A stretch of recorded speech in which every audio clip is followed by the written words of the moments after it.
السلام عليكم ورحمة الله وبركاته. آخر ظهور للملكة رانيا والأميرة رجوة آل سيف، وبتحرص الملكة رانيا على نقل اللحظات اللي بتجمعها لعائلتها حتى لو كانت في إطار العمل. وفي أحدث الصور اللي شاركتها الملكة رانيا العبد الله كانت من ملتقى ساند فالي الاقتصادي في الولايات المتحدة الأمريكية. والملكة رانيا شاركت صور بجماعتها بالملك عبد الله الثاني واللي رافقتهم إلى المؤتمر، وكمان كان معاهم الأمير الحسين بن عبد الله الثاني وزوجته الأميرة رجوة الحسين من ولاية إيداهو الأمريكية. وبيقام الملتقى بما أننا في فصل الصيف، والدينيم هو واحد من آخر صيحات الموضة لهذا الموسم، واختارت الملكة رانيا فستان من الدينيم الداكن طويل بأكمام قصيرة وقصة عند الخصر، وده كان من فوكا فاكا.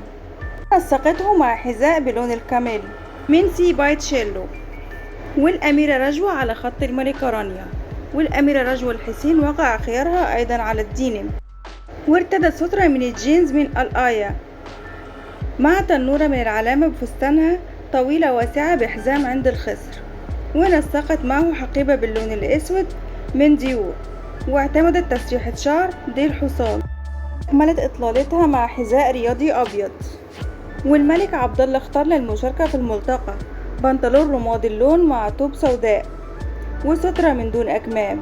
مع الأمير الحسين وقع خياره على الدينيم أيضا، فارتدى بنطلون وقميص من الدينيم ونسقهما مع تيشيرت بيضاء.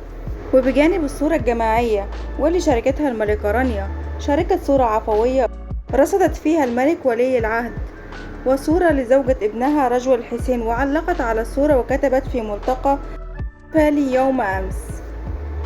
ودي كانت تفاصيلنا النهاردة، والسلام عليكم ورحمة الله وبركاته.